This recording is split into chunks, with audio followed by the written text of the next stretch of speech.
चमचमाती हुई सफेद रंग की कार जिस पर लगी हुई है वीवीआईपी नंबर वाली प्लेट।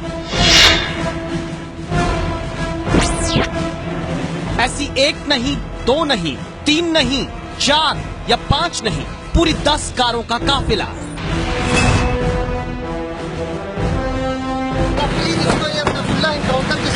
सरकारी और अपने निजी बंदूकधारियों की फौज भी लेकर जो साथ चलते हैं, इनका नाम है मौलाना आमिर रशादी। अध्यक्ष हैं राष्ट्रीय उलेमा काउंसिल के, जो कानपुर की तंग गलियों में आज पहुंचे थे लखनऊ में मारे गए आतंकी सैफुल्लाह के घर वालों से मिलने। करीब पौन घंटे तक आतंकी सैफुल्लाह के पिता सरताज से मिलकर जब राष्ट्रीय उलेमा काउंसिल के अध्यक्ष मौलाना आमिर रशादी बाहर आए तो खुद ही जज बन गए, खुद ही अदालत, और घोषित करने लगे कि एनकाउंटर फर्जी था।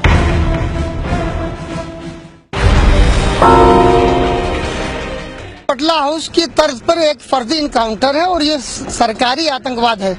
ये पूरे तौर पे एक मनगढ़ंत कहानी है। मैं सैफुल्लाह के वालिद से मिलके आ रहा हूँ, यहाँ इन लोगों से मिलने आया था। ये पूरे इनकाउंटर की मुझे ये बताया गया जितने हथियार दिखाए गए हैं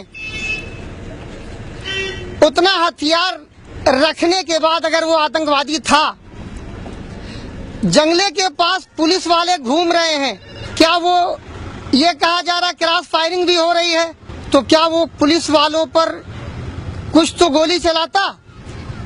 अंदर वो किस पे गोली चला रहा था? ये इस बात की अलामत है कि पुलिस वालों ने रात में उसको घर में होस्टेज कर रखा था और पुलिस वाले अंदर से गोली चला रहे थे। जो फोटोज आए हैं बाहर, जिस तरह बकरा ज़बह किया जाता उस तरह दीवार पे खून है। आप लोगों ने भी देखा होगा, सोशल मीडिया पे टहल रहे हैं।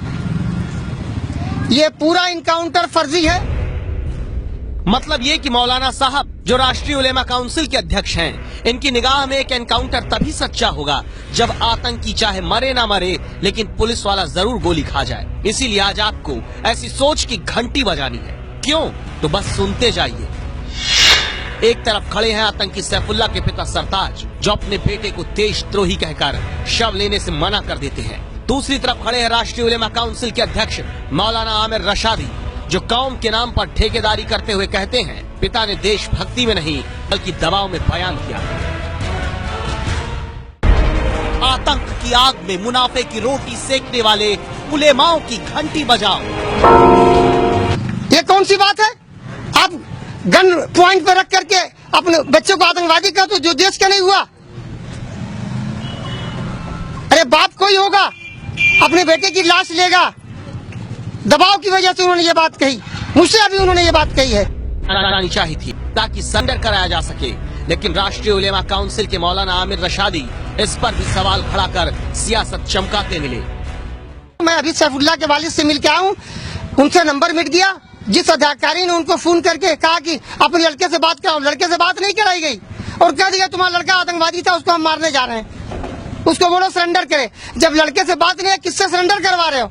तो इस तरह की हरकतें और इस के खिलाफ हम लोग लड़ाई लड़ रहे हैं। इस लड़ाई को भी लड़ी जाएगी और ये अगर कोई समझ रहा है कि इस तरह मुसलमानों को प्रताड़ित करके वो करेंगे, तो इंशाअल्लाह ताला इन तमाम लोगों का जो अधिकारी इस तरह की हरकत में लगे, मैं तो अभी सुप्रीम कोर्ट जाऊंगा कि इनका नार्को टेस्ट होना बहुत जरूरी है। देश में अदालतें सबके लिए खुली हैं साहब, इंसाफ कोई भी मांग सकता है, लेकिन असली मुद्दा तो ये है कि जब आतंकी के पिता सरताज एनकाउंटर पर सवाल खड़ा नहीं करते, जब आतंकी के भाई खालिद ने मुठभेड़ पर सवाल नहीं उठाया, तो राष्ट्रीय उलेमा काउंसिल के अध्यक्ष क्यों राजनीतिक रोटी सेक रहे हैं? एबीपी न्यूज ने आपको बुधवार को भी दिखाया था कि कैसे एनकाउंटर को फर्जी बताने वाले लोगों की सोच की घंटी बजाना जरूरी है। तब नेताओं ने सवाल उठाया था और अब कौम के दोस्त के चोले में उलेमा सामने आए हैं।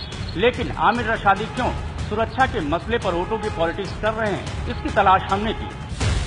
दरअसल राष्ट्रीय उलेमा काउंसिल के अध्यक्ष मौलाना आमिर रशादी को राजनीति का बड़ा शौक है। 2014 के लोकसभा चुनाव में वो खुद आजमगढ़ से मुलायम सिंह के खिलाफ चुनाव लड़ चुके हैं।